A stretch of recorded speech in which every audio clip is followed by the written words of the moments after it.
Never ever gets old. I want Eddie Vedder to do a like Pearl Jam to do a version of that. I want Galactic Empire to do a version of that. All 30 seconds of it. I mean, I'm seeing them next week. I'll just ask them. Dicky dicky wah wah. I'm seeing them in London next week, and legitimately, I am so excited. Right there, boy. Do some cheers.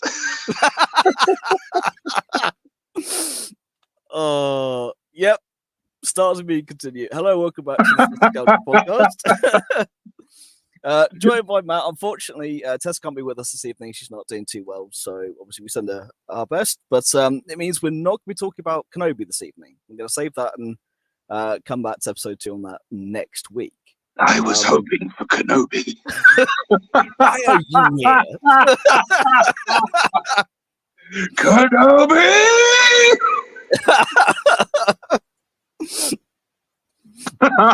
Yep, that worked. There we go. Yep, that worked perfectly. No, so instead we had a little chat today about what we wanted to do instead. It was Matt, it was your suggestion this week to talk about all things Star Wars games, predominantly video games. We had a little chat beforehand. We'll talk about kind of the tabletop and role playing other bits and pieces another time, because there's plenty to talk about when it comes down to the video game side of things.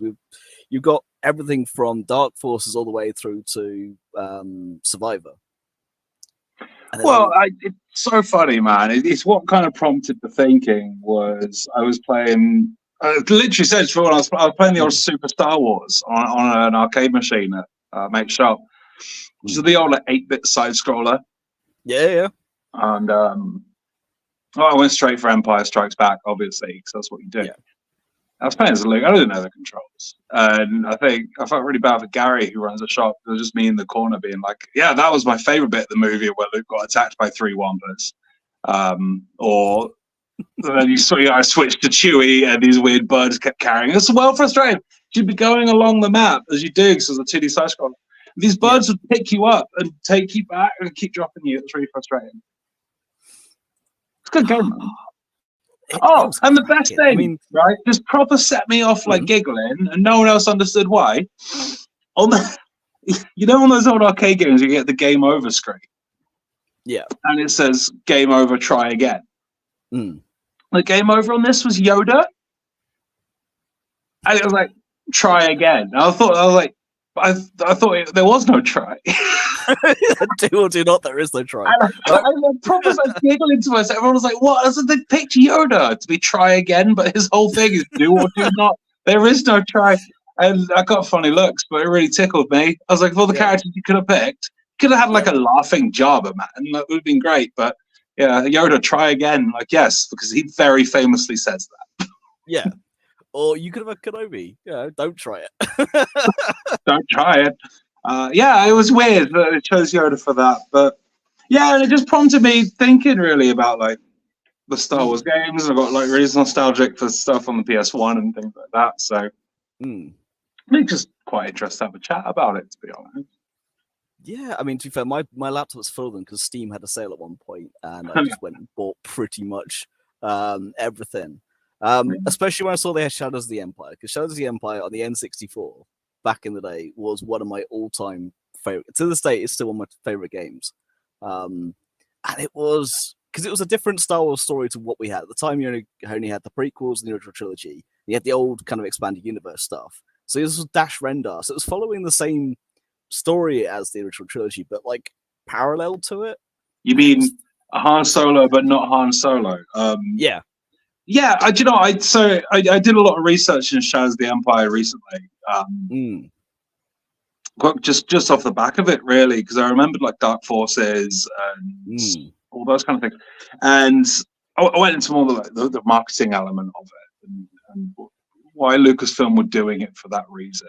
And it was before the sequel trilogies. They were like, oh, there's a bunch of story between Empire and Jedi we've never told. Let's do something. But it was a mixed. Shadows of the Empire was a test bed for the way they were going to market Phantom Menace, which I found very interesting. And that's why it had like the action figures and the adverts and stuff. So that the Dash Rendar character came about because they went, right, this is between 5 and 6. We have no Han Solo. So let's have another Han Solo who's got this Corellian ship still, and his space companion who's not a Wookiee this time. It was Lobo. It wasn't Lobo. No, it wasn't Lobo. It was something like that. That's trying to top him. I can't. Yeah. Lobo. But it had in it Prince Zijor, which we'll talk about before we came on, who was fine enough. When that game came out, the Christmas that year, I got my first Star Wars action figures. Because it was the year that the original trilogy came out on VHS as well, which is why, again, ties into the marketing thing, is how it's coming out. Massive test bed for the prequel trilogy. Yes, they had the whole Power of the Force stuff, and part of that was Prince Zijor. And I remember it clearly because I got Luke, and I remember thinking I'd broken him because his hand came off. I was like, no, actually, it's how it should be in Empire. I was only Vader thought the same thing, bro. Like, broke. To be fair, I was only 6 at the time, nearly 7. So it was, a good. Was that the range of figures that was super ripped? Or was that? Because I also had Prince Zijor, and he was absolutely jacked. I had the New Hope Luke in his little dress. It looked like a dressing gown tunic thing. Yes. In fact, I might even have one in the cabinet. Super muscular. In fact, I think I do. This might be. Well, because I had super ripped Han, and I remember having super ripped Luke. Yeah. So that's my Return of the Jedi Luke, which is again from that. Is he super ripped? He is super ripped, but you can't really see it because it's it's the weirdest. The Hoth. Not Hoth, the Bespin Luke shows it off better when he's just got the tank top. But yeah, they are super ripped. It was so weird. We're going to re-release this Star Wars figure. Even the Leia is ripped. I never saw the Leia. Hang on a second, I might even have. I never saw the Leia. I want Muscle Mummy Leia. Let's go. Because Han. Again, this is Return of the Jedi Han. But again, he's ripped. Yeah, exactly. He's just super jacked. Like the chest is broad as hell. But yeah, still got these after all these years. Was it the later figures that were Force Unleashed, which were amazing? Yes. And they were flowing robes and stuff, and they were in you could position them to be dueling. That's post Leia, and again, even that is still. That's pretty ripped, isn't she? Yeah. Oh, Muscle Mummy Leia. Because Force Unleashed. Anyway, shows the Empire. I had that Force Unleashed Mace Windu. It was sick. But no, I had. The funny thing is, I also got the Prince Zijor. It's not in the cabinet. But I remember actually, this is how long ago. My grandparents were in Spain a lot at the time. My grandmother was one of them who bought me one of these figures. She bought me Prince Zijor, and it came with a comic. So one of the old Dark Horse comics, and she went through the little tiny label maker and put a label over all the Spanish text and wrote out in English for me. So it's really cool. I've got it somewhere. I've kept it to all these years. I don't know where it is at the moment, but I know I've kept it. But yeah, she literally translated it all for me so I could sit and read it. I think, Phil, if you didn't do that, you'd probably be fluent in Spanish. So True. No, that's very cool. It was very interesting to go back and watch this kind of video, man, and just be like, it was a test, because obviously that was a test bed for the prequels, and they're doing a similar thing for the High Republic. Yes, but it feels like it's the third attempt, which I didn't realize. But yeah, so Shadows of the Empire, the Dash Rendar stuff, and of course that's where the Dark Troopers first appeared. No, that's Dark Forces. Am I thinking Dark Forces? Okay, yeah. Which I love because that has got Kyle Katarn and Jan Ors. Jan Ors is voiced by Vanessa Marshall, who voices Hera in Rebels. Was that the PC one? That's kind of a bit like Doom. Yes. Oh, I remember that. That's the one I played. I didn't play Shadow of the Empire. I played Dark Forces. Yeah. That was good. That was a good game. Because then it went into the Jedi Outcast series from that, which again had Kyle Katarn, but they had then Jedi Academy, which was my favorite of the Jedi Outcast series, because I had all the mods under the sun, and it was just, here's a battle royale of people with ridiculously large lightsabers, or weird heads, or weird sculpts, or it was okay, this game has no blood and no sparks. Here you go, have the mods for that, have decapitations, all this kind of stuff, long before you could do it in Fallen Order. It was just, it was a good time. So I went on the PlayStation store the other day and I searched for Star Wars. Okay, have you been playing Fallen Order? No, You've been playing Spider-Man, haven't you? I've now completed Spider-Man, the entire story of that, including all the DLC, and now going through Assassin's Creed Origins. So then I will get to Fallen Order afterwards, but I'm just taking my time enjoying it all. Yeah, that's very, very cool. I searched the PlayStation store for Star Wars the other day, and it came some of the things that it came out with, which, I mean, obviously you've got your Battlefronts and stuff, which are really iconic, which we can absolutely, yeah, of course we'll get to that. But there was the Star Wars Demolition Derby. Yep. Which came out, that was a weird one, which I never played. I downloaded it on my Switch last year, but Star Wars Pod Racer. Now that's a hell of a game. I love that. I remember it was the right thing to say was, now that is pod racing. That's Wizard. Pod Racer, which I got on the Switch. I was like, oh, that's kind of nostalgic. Well, once you've done like 5 laps out the 30, you're just like, oh, okay. Yeah. It gets quite repetitive. What else was there? Oh, and I had on PlayStation, and I don't know what it was called. It's a weird like memory of like a Star Wars beat 'em up game, like Tekken almost. There was one. I don't remember the name. I remember, it'd be like Han versus Vader. Yeah, in like a Tekken style beat 'em up. Yeah, because they had them in Soul Calibur at one point. I know that much. Dude, this was straight up a PS1, just Star Wars beat 'em up. Yeah, based on the original trilogy. Because they also had the side scroller for Episode 1, which was bloody fantastic. I can't remember the name of the top of my head. Power of the Jedi, I think it was. It was something like that. But it was a. Do you know what? The actual Episode 1 tie-in game where you could murder the whole of Tatooine and they all came after you. Yeah.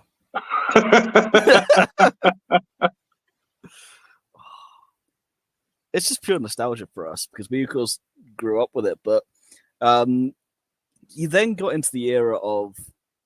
So you got the N64. Yeah, that's when you had obviously Power of the Jedi. You had Shadows of the Empire. Shadow Empire. You got was X-Wing versus TIE Fighter. Rogue Squadron. Was it Rogue Squadron? X-Wing versus Rogue Squadron. Yeah. Well, X-Wing versus TIE Fighter was, I think, a spin-off of Rogue Squadron. But Rogue Squadron was fantastic because it was basically it started off in Beggar's Canyon to go training to that to go all the way up through to the Death Star. And then it's like, no wonder I fell in love with X-Wing when we started playing things. Like, I then get to do this. Excellent. And it's because it's again like going back to Rogue Squadron. That's a very 90s kind of Star Wars thing. It's a shame that I think that film got canned, didn't it? Yeah. Was it Patty Jenkins was doing a Rogue Squadron film? I think she was, yeah, but it's been canned, yeah. Well, it's been shelved. She's been taken off as director. I think it's because of basically Wonder Woman 1984, which was just panned.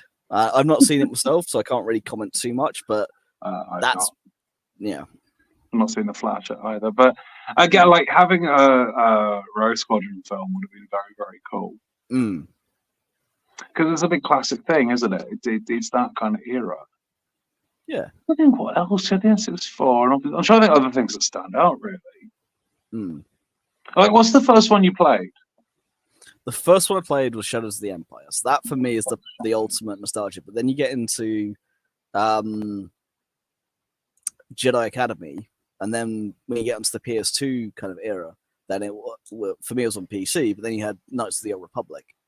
And those early KOTOR games were fantastic. Knights of the Republic, Knights of the Republic 2, and then you have the Old Republic, which is the MMORPG, which is still going. I mean, I bought the Founders Edition for that back in... Oh, I remember that. It came with a Darth Vader statue, didn't it? Darth Malgus, yeah, the big-ass one. That isn't... I'm not going to get it out because it's in the bottom of the cabinet, but it is in the cabinet. It's I remember getting that. That's still going. That's amazing. It is still going. I played it not that long ago. Played the beginning of this year. I haven't played it since. But it is still going. There's still add-ons for it. They've just done another massive update for it Have they really? Yeah. Oh wow! And which was the one that was on Xbox? There was one on Xbox. The That Jedi was Academy. so Jedi Academy was on there, but so Jedi Outcast, Jedi Academy, Knights of the Republic, and then Knights of the Republic 2. All those were on PS2 and the original Xbox and Xbox 360. Okay, so you're on obviously the Shadows of the Empire stuff with Dash Rendar. Yeah. Obviously, he's in X-Wing, Mm. and the YT-2400 is in Phantom Menace, but Mm. he's not canon. They Legends him. That whole era, they Legends. Of course, they did. Yeah. However, they then brought the YT-2400 back even more with Iron Squadron in Rebels. Yes, they did. Yeah. Okay. That's all. So unsurprising. That's all canned. But the name Dash Rendar is canon. They just haven't canonized his story, so we don't know exactly what's happening with him. It's the same with Revan. Where's the canon? I don't remember off the top of my head, but it's the same thing as Revan. So Revan was brought back into canon with Exegol, because one of the statues in the Hall of the Cultists is Revan, and there's a Revan Legion of the Final Order, and in the book Shadows of the Sith, which is what I'm reading currently, it talks about old Sith Lords, and Revan is mentioned amongst those. So Dash Rendar has been brought back in, but the moment he's not. Give me 2 seconds, I'll bring it up. Like I wouldn't be surprised if they bring Revan back, dude. Like he's so popular. Him, Bane, so. A lot of people will say they want Keanu Reeves to play Revan as well. Yeah, from the era, he'd be a very popular one to bring back. I think that'd be very good. Dash Rendar will be a difficult one to bring back because you've got 2 Han Solos running around the galaxy. Because he was totally a stand-in. It was a case of, we can't have Han, let's make another Han. And that'll be really good. Yeah. So he is mentioned in a book, which is Solo Tales from Vandal. So that he is mentioned in that. Right. He's also mentioned in Disney Infinity 3.0 as well. Of all the places I get my canon information from. Yep. Having to fair, they also list the X-Wing Miniatures game. Do they really? Canon has got to be canon in the universe. That's fun. Well, there's a lot of stories. X-Wing made a whole big thing about not doing non-canonical things because Disney just basically telling it, right, we're trying to make sure that the old legend stuff is separate and looked after as its own separate entity, and what's canon is canon. Hence why all the Legends books are now getting re-released, but they're getting re-released and properly branded as Legends and properly put in their own section so that people can still read the stories. In fact, more people can read the stories because they're now being republished rather than languishing on a shelf somewhere in a library. That's very interesting to me because DC did that with a few years back. DC Comics, the DC Black Label imprint, where they went, people can just tell one-off stories with these characters. They could just play with them and do cool things, and then it doesn't affect canon because some of the best, most recent Batman stuff in the past 5 years has been this Black Label imprint because people can just go nuts and just go, you can do whatever you want and it's not going to impact the canon. So people go to like these really weird and wacky places. I'm wondering with that Legends imprint, if they're doing it with Star Wars, is it going to be just tell the story you want to tell? You want to do a what if? I don't think so. There's no new stories coming out for it. It's only what's already been published. So it's the back catalogue that they're publishing. That's a shame because I'd like some Star Wars what if stuff. I think looking at how good Marvel what if is and Visions is, you could easily do Star Wars what if. The Visions is the kind of Star Wars what if in some regards. It's because it's not canon, it's its own separate entity. And I would like to see more because there's some of the, don't get me wrong, there's some of the old stories that I don't like. Like that's why I wasn't a huge fan of 9 is because, well, I wasn't a huge fan of Palpatine being cloned. Now, in Legends, they cloned him quite literally hundreds of times. Whereas in episode 9, they did it once. What do you mean? Somehow he returned. Palpatine returned, yeah. They don't but say they also how. cloned Luke. But they cloned Luke and called him Luke with 2 U's. But you had Mara Jade, and Mara Jade is a character I would love to see in canon. Oh, Mara Jade is cool. baller. Mara Jade is very cool. Luke with 2 U's. I didn't know that. It's like IKEA furniture. Yeah, you can mount above one of them. I want a Luke shelf. That makes sense. Oh god, I didn't realize that. They could do some really weird, wacky stuff with that imprint. You know, they could do some very cool things. I guess it's nice that they're reprinting them, but then, like, at what point is it potentially going to get confusing for people again? Well, because it's all branded as Legends and it is very clearly labeled as, I think it's a little easier these days for people to tell them apart. But it's nice that people can go back and. Ooh, have I lost my internet? I have lost my internet for a second. No, you're fine. Yep, no, it just dropped out and dropped back in again. But no, it is nice that people can go back and read them, and they're printing them for a new audience to read because there are some good stories in them. The whole Shadows of the Empire had a comic and book run from Dark Horse and from Lucasfilm Publishing. So there was a cool. Those Dark Horse comics could use a re-release.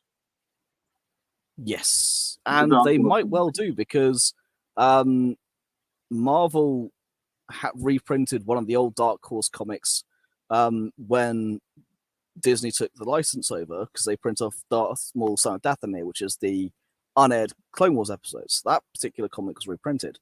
And they are printing Legend stuff, so I could see them quite easily doing it. Some of the Dark Horse stuff is fantastic. The Dark Horse Clone Wars stuff especially. I think a reprint of the Bounty Hunter Wars as well, which is the Zizor and like the Return of Boba Fett and all those things. That was a good trilogy. The Corellian trilogy, not so much. I don't think they would, though, only because at the moment you do have Bounty Hunters, its own series in Marvel. God. Will they reprint the book where they say that Chewie has a speech impediment? Because that would be amazing. You never know. Yeah, never know. Han meets his family and they could all talk. Oh, they did some wild things, didn't they? They did. Oh, look, it's Chewie's family. They could all talk. Why can't he talk? He has a speech impediment. Oh, okay. They also did some versions where, you know, Luke turned evil, and then Luke didn't turn evil, but then Leia turned evil, and then it was like, here's clones, here's no clones, here is... It got very, very confusing very, very quickly when there was so many different endings. But again, it's like it's those weird pushes, isn't it? It's like that Shadow of the Empire push, and then the push into the prequel. I don't know what my hair's doing tonight. Or that push into the prequel trilogy, where it's that case of it just gets involved in such a frenzy. And they whore out that license to everybody, dude. I wouldn't be surprised. Like, you want to write a story? Write a story. What story do you want to write? Do it. They're a little more protective these days from the story group perspective. But bro, they're so protective. The stuff that's coming out at the moment, I know we're massively sidetracked now, but the things that are coming out right now about all the canned projects that were going to happen, like the Guillermo del Toro Rise of Jabba the Hutt, which, okay, I don't know how much real promise that film would have had. Let's watch 2 hours of a slug man. Unless it was going to be like from the point of view of Bib Fortuna or something, because that could have been quite cool. But you had that. Was it Zack Snyder who's the Matt Berry voice? Zack Snyder, who's done? Has he just done Rebel Moon? No, the dude who did Rogue One did Rebel Moon, right? Oh, Gareth Edwards, I think. Yeah. Is it Gareth Edwards? So he's just done The Creator, which I really want to see. Am I thinking The Creator? No, someone's done something good. I think it's Zack Snyder. Yeah. I think it's Zack Snyder. I can't remember. But someone's done a film called Rebel Moon. I'm pretty sure. I'm like 90% sure it's Zack Snyder. And he was like, this is the Star Wars film I was going to do before it got canned. So I've rewritten it and continued to shoot it anyway. And The Creator, Matt one as well.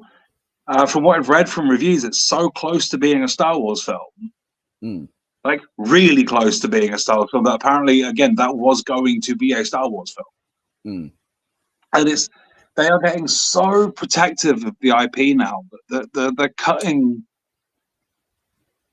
cutting stuff all over the place.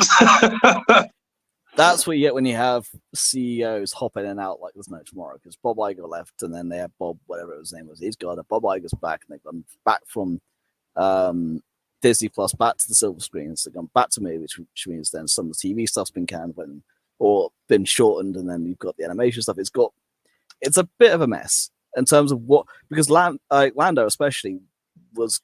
I don't know if it would be better as a TV show or a film, but at least we're getting something out of the project. Kenobi was going to be a film, we got that as a TV show, but again, I think the long form suits it better. You and I have very strong ideas of what we want Lando to be.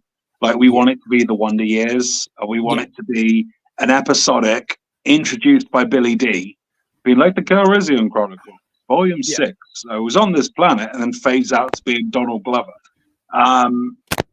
That's very much what you and I want Lando to be, and obviously that won't necessarily happen with the film. I personally don't think we'll ever see Lando because Donald Glover is so busy. He's done Atlanta. He's got his music career. There's the Community movie. There's all this stuff going on. I don't know if we'll ever see the Lando film, but again, it's that backwards and forwards, isn't it? So Mando season 4 is replacing Rangers of the New Republic. Is that right? Yep. In terms of it's replaced it in the shooting schedule, but season 3 is what replaced it anyway because of what happened with Cara Dune. I can't remember the actress name off the top of my head, but that whole stuff. That's why we have Carson Traver in Mando doing more and more because it was going to be more his show as well. But we've got Mando season 4. We've got Skeleton Crew, which people keep forgetting about. What I'm looking forward to because Jude Law. Is it Jude Law animated or live action? Live action. It is live action. It's Stranger Things meets Star Wars, basically. Was what it looks like. When are we? Why haven't we seen a trailer for that yet? I have, and that's because they only showed it at Celebration and the main stage, and I wish they'd shown it to the public. But isn't it out like soon? It's out next year. The problem is the writer's strike has pushed everything back because the Acolyte, which is the thing I'm waiting for more than anything, was going to be Q1. It's now Q3. Because of the writer's strike, it's getting pushed back. But how much of Skeleton Crew was done before the strikes, Like, surely it's something like that that's live action. Probably needs quite a lot of VFX work, though. It's the VFX and the editing. That's what's kind of then been pushed on. I'm very surprised we've not had a trailer for that yet. I know you saw one at Celebration. But Celebration was April, so we should have seen something by now. Oh, wow. Okay. Of course it was. So 6 months. Like, that's weird. It's meant to be out in like... I thought it was meant to be out this year, actually. Am I wrong in that? Was it Skeleton Crew meant to be the end of this year? Skeleton Crew was meant to be either end of this year or it was going to be after Acolyte, which was beginning of next year. So Acolyte was due to be February. Surely after Loki, after, because obviously. Yeah. But Acolyte was. I think Skeleton Crew was due for the December slot. Yeah, because Loki's only got 4 episodes. Loki season 2, by the way, is phenomenal. I plan on watching that. I need to watch Invasion as well. I will get around to watching both. Secret Invasion, fantastic. That's marvelous. I did not like Loki season 1. I watched it. There's 2 things I liked in Loki season 1. One of them being Chris Hemsworth's cameo as Throg, and the other one being President Biden. The rest of it, I was like, oh, okay, this isn't great. Season 2 is freaking amazing. So we'll be getting to it. But yeah, it was due after the Loki slot, so it's due in December into January time. Yeah, because they're only really running one Beacon series at a time, aren't they now? Which is the right way to do it, to be honest. But that's a whole nother discussion. But Acolyte was then due in the February-March slot, and that's now been put back to Q3, which makes me very, very, very, very sad because that is the one thing I'm waiting for more than anything because I've only got until 2025, and the High Republic's finished in terms of the books and comics. And there's only 9 more books to come. Well, 8 if you count the one that is out. Yeah, because 9. Because Light of Darkness is due out this month. Yeah, 14th. So, yeah, only 9 books left. Plus comics and stuff. I think the release schedule was meant to be. I think it was meant to go Ahsoka, Loki, Skeleton Crew, What If Season 2, Acolyte. It seems like they're alternating Star Wars and Marvel. Yeah. Just weird, actually. I suppose there's such a crossover in the 2 fan vectors. Yes. I mean, you don't want them competing for numbers on their own platform. Well, they had that with Mando and Mando and Winter Soldier. Probably Falcon and Winter Soldier or WandaVision. Or maybe it was WandaVision. It might be WandaVision. I think it was. I didn't watch WandaVision until after I watched Mando. That's Mando season 2. So it's WandaVision then? Yeah. Because WandaVision was the first Disney Marvel show. No, that was Falcon and Winter Soldier, wasn't it? I think it was WandaVision. Because the first film was Black Widow, because that was during lockdowns.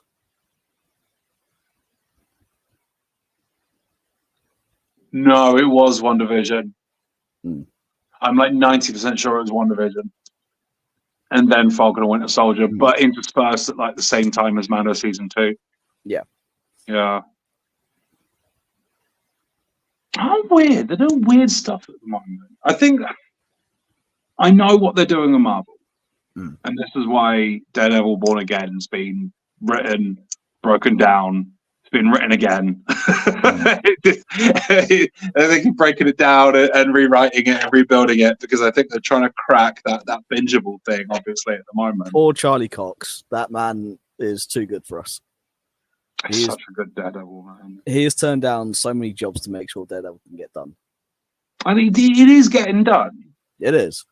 But I think they're trying to make them bingeable and long form. And I'm like, if you want to make something bingeable, release it all at once.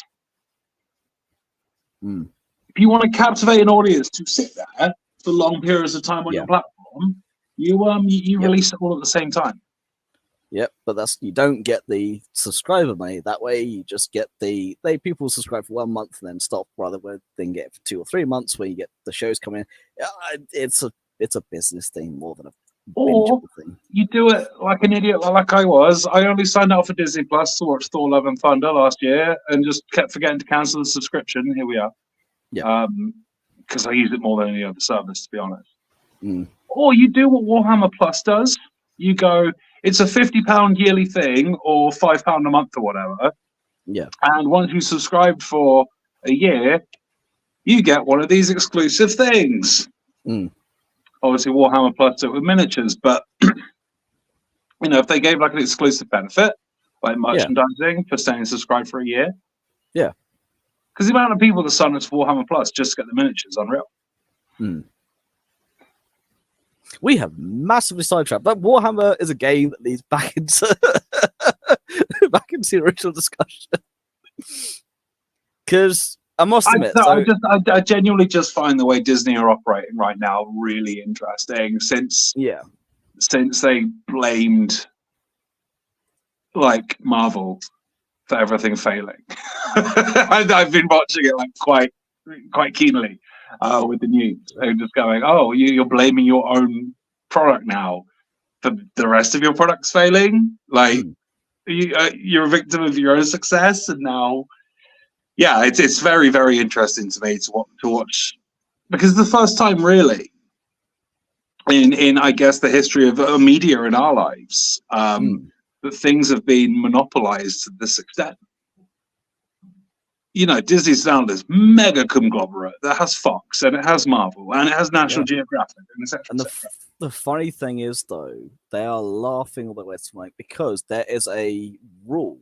There's a law in America specifically written for the film industry, which means you're not allowed to monopolize. You cannot own the production and the distribution at the same time.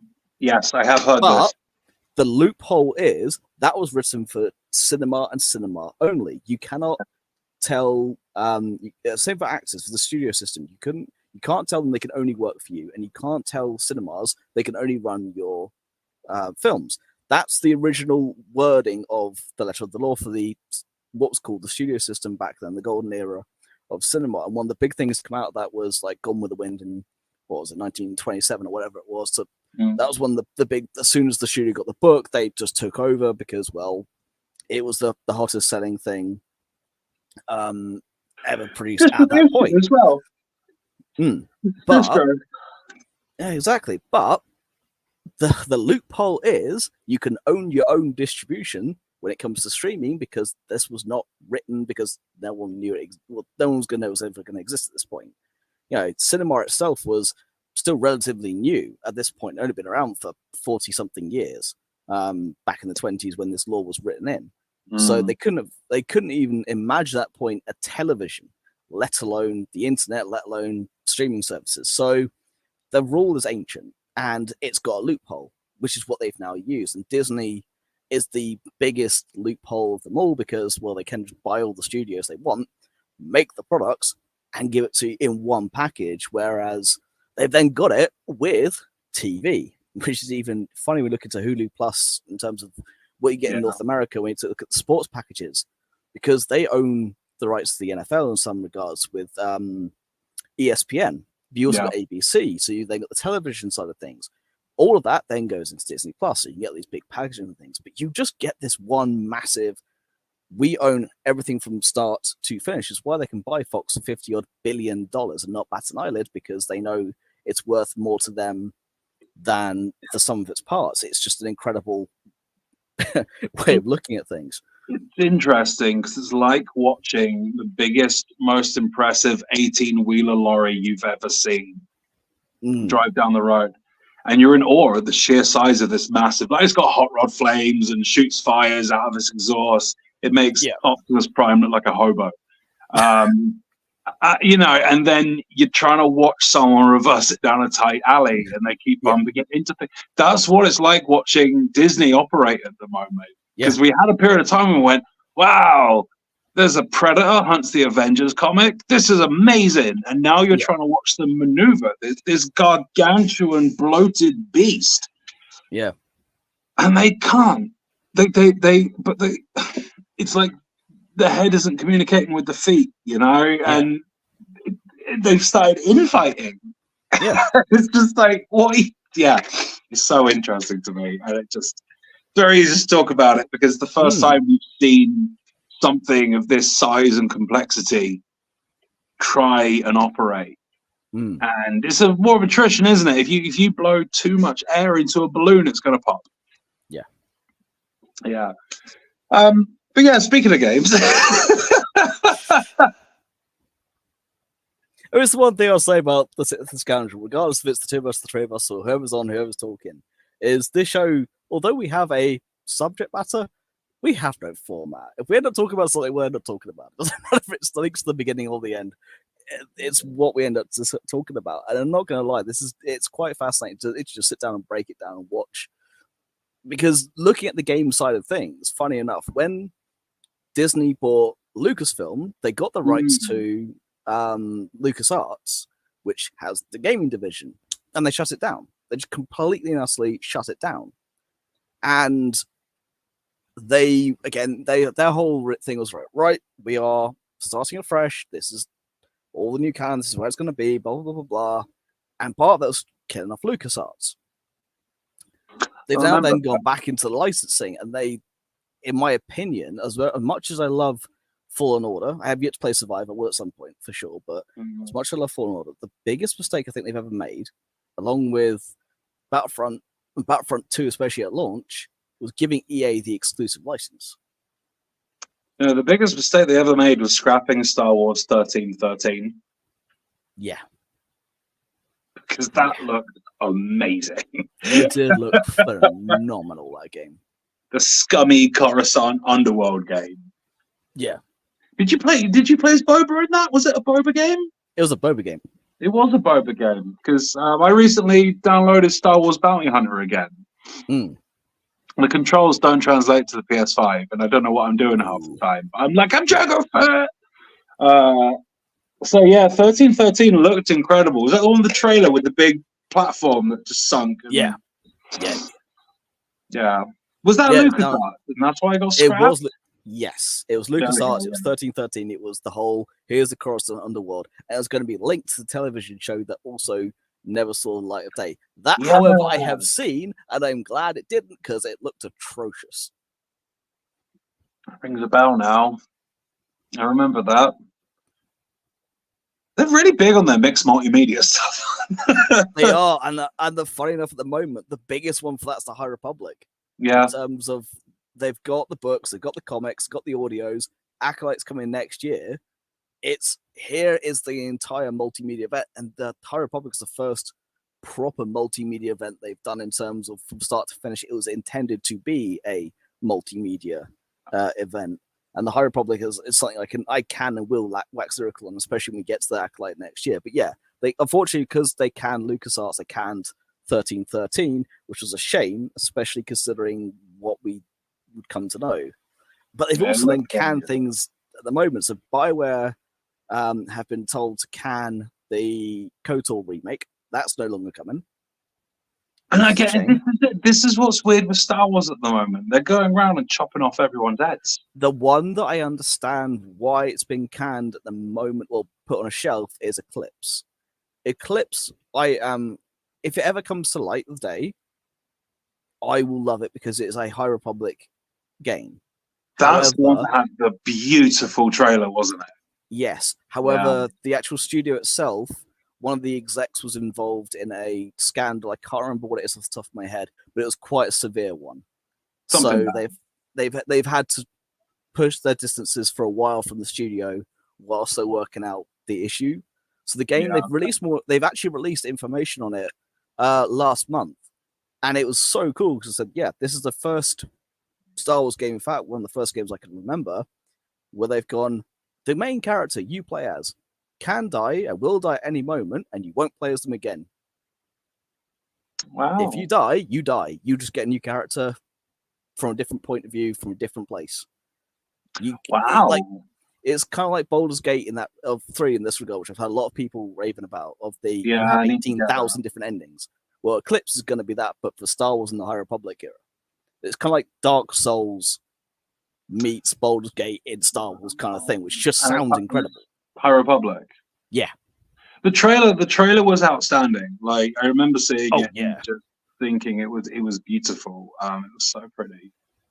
There's that other new one coming out, which is like the big open world one where you got the commando droid in the trench coat. Yeah, try what it's called off my head. I can't remember for the life of me what it's called, but that looks great.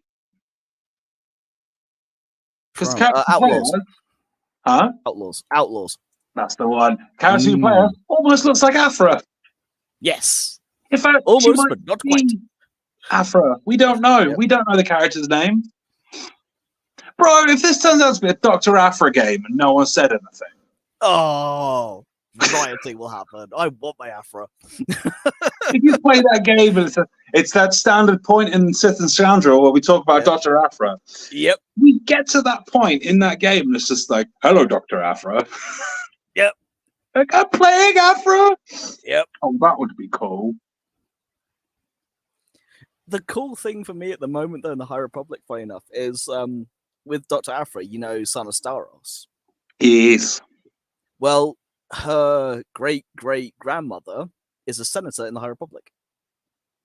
She was the one who's married to Han, right? Yeah.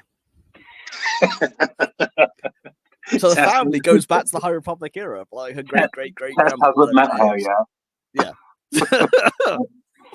With the great-granddaughter is pretty fine. Tess and Gawain Tess and her husband have got these matching Han and Leia tattoos done by my aunt, which are very, very pretty. Nice. And I messaged her being like, oh, I should get Sana Staros done. And she was like, who? And I'm like, oh, you don't know that. The woman Han was married to when he met Leia. Yep. When people find out, they're like, wait, what? It's a thing. However, it's a good thing. Trust me, it's not that complex. And when you read it, it's just bloody hilarious. Oh, it's just when they meet. Yep. My God, we just need an Afro series. Yes, we do. That would be a cool game though, like an Mm. Afro game. It's probably not going to be Afro. I'll But tell you what, the one thing, so I can't afford it at the moment because of money reasons. printing stuff I'm doing. But thanks to you, obviously, very generously giving me a PS4, I can get VR and play Vader Immortal finally. Because that shit's canon. And it's Right. a very cool event for Vader. I want to play that so badly. Look into it, dude, because I downloaded Star Wars Squadrons. Yes. Because it's currently on the PlayStation Store for £3.50. It is, and I will be getting it. Now, if you paid, it's a thing. I was like, oh, okay, it's a VR game. But you can play it without VR. Whereas Vader Immortal is purely VR, sadly, which is why I haven't got a chance to play it. But Squadrons, I want to play purely because, well, I'm an X-Wing player.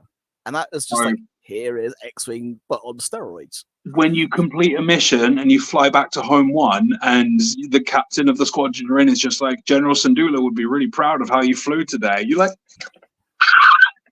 Yeah. Oh, Hera. I did a squeak. I was like, I'm flying under General Syndulla. And Zeb, damn it. I want Zeb. That's so cool. Well, it talks about Thrawn's return as well. Really? Yeah, so you're flying around in Horizon Squadron, I think it is. And it's you. There's one of your co-pilots, the guy who flies the U-Wing, is a Trandashian. So, Horizon... he's like albino, dude. He's like an albino freaking boss. So, Horizon Squadron is also in Shadows of the Sith. One of their members, Dinah T'Pol, I don't know if she's in Squadrons or not. No, because you replaced one of the pilots. So Dinah T'Pol is the pilot who helped Rey and her mother and father get away from the Sith cultists. And Luke and Lando bump into her and use her to try and catch up because Lando's looking for his daughter who's been kidnapped. This is the annoying thing. I was talking to Robert about this the other day. I'm reading Shadows of the Sith, and it is an incredible, incredible book. But it frustrates me because Episode 9 is now being explained so much better for a book. Yeah, it should not be necessary. It should be an addition. Whereas this now actually feels like if you want to understand this film, you have to read this book. And it's the only thing in Star Wars that's done it. It's the only thing because everything else is standalone. You could watch Ahsoka without watching Rebels, and you can still be absolutely fine. It helps if you've watched it, but it's not a necessary watch. Whereas this now feels like this book is just so informative. You should read it, and it's like, oh yeah, okay. So I just had a quick Google of it. Yep. You fly. It's Horizon Squadron. It is. So there you go. You fly as Horizon Squadron in Squadrons. Amazing. So yeah, and it does this whole thing being like, oh, we've got to go get this information because we've had wind of the imminent return of Thrawn. Fair. It's £3.50. I'll get it and give it a go because it's true. The gameplay is amazing. Yeah. It's very cool. You unlock ships. You get to customize like your X-wing and your droid, and like you're flying around because your squadron's made up of like 2 or 3 X-wings, a Y-wing, and a U-wing. So, and middle of battle, as you get up behind the U-wing, it does a supply drop so you can reload. Amazing. But yeah, the cool thing is this: Squadrons came after Battlefront and Battlefront 2, but I remember Battlefront coming out because you and I were round yours in going back quite a few years now. And I'm going to bring this full loop though, because it kind of felt like my reintroduction to Star Wars games, because there hadn't been anything properly new or exciting since the original Battlefront 2 in that kind of ilk. And the original Battlefront 2 is a cult classic. That game has gone down in meme history to the point that even Filoni brought it back in Ahsoka for the just like the simulations. And it's so cool. And that game has it. And I've got it on my PC. I've got it on my original both the PlayStation as well as PlayStation 2. I've got it on my PC. I've got it on various locations because that game when I first started playing it, meant a lot because, like, what do you mean I can play as Darth Maul? I can play as Vader. I can play as Luke. I can play as Clone Troopers. I can play as just the Rebel Alliance, the Empire. Like, it gave you this cool thing because he also did a similar game, Conquest, to like the Total War games. And I wish they would do a proper Star Wars Total War because that would be brilliant. I don't know, because you're kind of really limited on the factions you can have. Like Warhammer Total War works because you can have like 16 factions. Yeah, and the historical Total Wars work because it's historical Total War. It's where this is like you can play as the Rebellion or the Empire. Yep, or you can play as the Confederacy or the Republic, or you can play as the First Order or the New Republic. You get a little kind of bogged down, but that's something I think would be cool, but at the same time, no. So Battlefront, though, for me, felt like a reintroduction to Star Wars in terms of the game side of things. Anyway, visually, even though it was quite a few years ago, the first one still holds up. It's still a very playable game. The second one, I was never good at ground assault. I was awful at ground assault. The squadron, the spaceship thing. So I was there because you had just played through enough of the grounds of finding a lot of the squadron part of it. Right, Falcon. That's all I need. I'm set. And you watched me for rounds just be untouchable. Yep. As the Falcon, like, I'd come out on top of rounds where I got the Falcon. Whereas Battlefront 2, it kind of changed it. The Falcon became really sluggish. But Battlefront 2 had the story mode, and I really liked Iden Verso. I like the story. I like the fact that Operation Cinder is mentioned in Mando.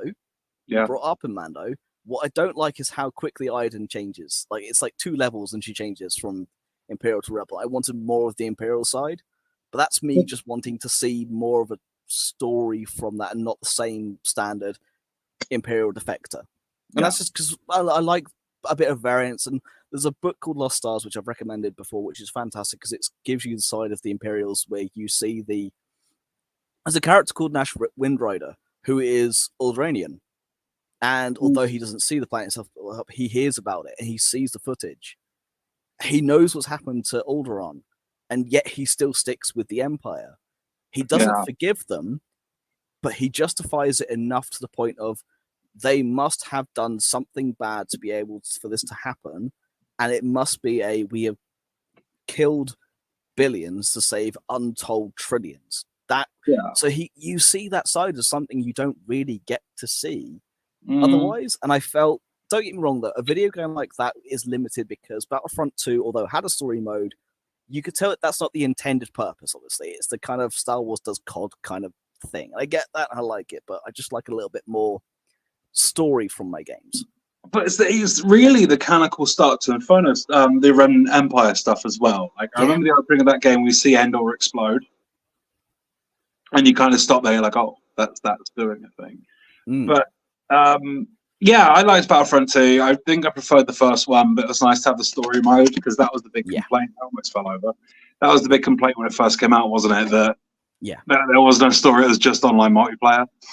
That was kind of it. It was nice to get it. Dude, you really need to get Squadrons. I'm going to. Trust me, I'm going to. Yeah, it's all New Republic based and seems really canon. Yeah. Watching you react then to Horizon Squad, I'm like, oh, okay, this is a big deal. Yes, but I like that though. But this is the funny thing. Going back to one of the original reasons why we do this show. Part of that is just an excuse for you and I to chat and catch up. Yeah, is because we have although we both love Star Wars, we love it for different reasons and 2 very different outlooks on it. And I will always happily admit that I'm a massive deep diver. I have as many books and comics I can get my hands on, and as many. I like learning about the lore and going into it far greater depth than I probably should, but there's still so much more to come from it. But it gives the different perspectives. Also, you get to see reactions like that, but then I get to introduce things to you as well. And I know you haven't finished it yet, because I know you'll probably tell me when you finished, but I know you've started like the Jedi, so I get to see that kind of side of it as well. Yeah, I'm not good at reading one book at once, and I'm trying to read 4 at once and do a million other things as well. Yeah. I really just need to listen to more audiobooks, I think, because I'm trying to get in my head. I've got this really heroic, romantic. I'm going to reread all the Gotrek and Phoenix books. Oh yeah, because they were my favorite books growing up. Slayer ever. Yeah, I God, love those books are so good. Like, they are, but I love the whole premise. The Slayer is supposed to go out and die heroically, and yet no matter what he does, he can't die. Phil, he's such a bad Slayer. He survived the blowing up of the world where everybody else died except for him. Yep. It's so I love it. And then they came back and he was voiced by Brian Blessed, which is insane. Really? Oh, did you not know that? Oh my god. So okay, cool. so okay, side tangent to the Warhammer section. They released that's how excited I am. They released Realm Slayer. Yep. I think it's called Realm Slayer, with the Age of Sigmar books. And it was Gotrek. Gotrek's back. Gotrek's alive. And it was Gotrek stepping against Age of Sigmar. Now, the book wasn't very good. He spent a lot of time making references to the old world and being like, oh, Kislev and all this. But voiced by Brian Blessed in the audiobook. And then for Warhammer Total War 3, Brian Blessed voices Gotrek in that. Amazing. So I got Brian Blessed being like, bah, where is Felix? They're like, what? Who? Because shortly after that, they did a double audiobook where one of them was voiced by narrated by David Tennant. The other one was done by Catherine Tate. Fair. Yeah, they've been pulling in really big names. And there's a video on YouTube about a Tyranid invasion, which is narrated by David Attenborough. That's cool. It's probably David Attenborough being like, the first sign of the Tyranids infecting a planet. Yep. And I was like, I'll send you that. That's very fun. Please do. Yeah, they've been bringing in like really famous people to narrate these audio. I would recommend it for the High Republic because they do it really well with a lot of the music and a lot of the casting they have. And there's 2 books they've done, which is Tempest Runner and Battle of Jeddah, which are both audio dramas. Okay.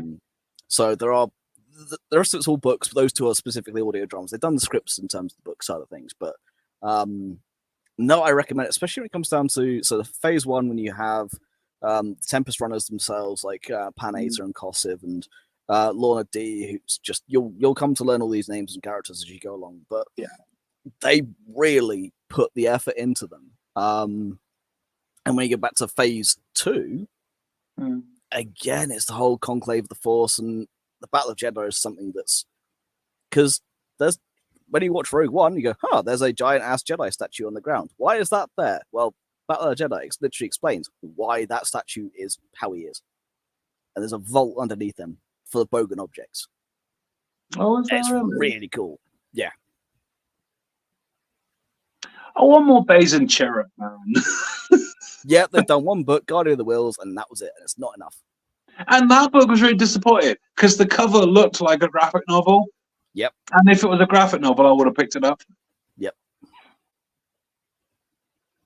Yeah, I want more of those 2. They're great. And again, this is inherently my problem with Andor, right? It's like you chose the least interesting character from Rogue One to base a series around.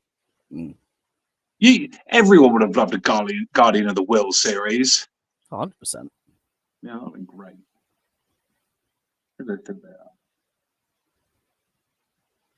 But yeah, so I'm trying to read 4 books at once. So I will finish High Republic, but I'm not going to read 1 book at once, let alone 4 books at once. That's a problem. That's fair enough. I still need to finish the last few Heresy books as well. Yeah, I need to get back into the Heresy. I'm just going to do Siege of Terror. To be honest, that's what I was doing, mate. I got halfway through book 4. Yeah. 3, 4, somewhere. Well, if I got to the end now on the end of the Death Volume 2. Yeah, that's the very last book. They're great. They're really good. I thoroughly enjoy them. They're very, very good. So, yeah, this is why the more I can move across onto audiobooks, the better. I've still got queued on my Audible, like The Hobbit and the Lord of the Rings, which are read by Andy Serkis. Because I can't find time to read, so I'll just listen to them this year. Yeah. That's the problem. Well, I physically can't concentrate on books anymore, not properly anyway. But I'm on, I think, my 16th, 17th book of the year. Oh, that's way more than me. So I've managed to get through a fair few. And so currently on Shadows of the Sith, and I've got Path of Seat and Tales of Light and Life, the High Republic, all before Eyes of Darkness comes out on the 14th. So we'd finish up phase 1 and phase 2 before phase 3 starts. So I'm getting right to the end of it all, but it's so good. We're sick, man. Indeed. Also, we have a lovely gaming notes end on. We haven't really gotten, apart from the fact that tonight's show has been just a little bit of an ad hoc one for us to sit and talk about stuff whilst one of our members is sadly missing. But it does prove a point, though, that the games themselves have impacts us at different points as well. So you've got everything from the nostalgia side of things from the 90s all the way up to current and what's to come. And as much as I get annoyed at sometimes how they do kind of chop and change and can certain things, bring certain things out, they have done a fantastic job with certain bits and pieces. And we didn't even talk about Revenge of the Sith on PS2. That was freaking amazing. That was, especially with the alternate ending. How can we not talk about that with the alternate ending where Vader just kills Obi-Wan, then kills Palpatine, and goes, "Cool, I am now the ultimate power in the universe." Yeah, that game was awesome. That game was. I love that game. Yeah. Oh my god, how do we forget that? That game's incredible. There was that, and Spider-Man 2 were like the best games on the PS2. Yep. Well, okay, they're the games I liked playing the most on the PS2. Arguably, they may not be the best, but although soundtrack-wise, then you also had to include Pro Skater 2. Any of the Tony Hawks for soundtrack-wise. Yep.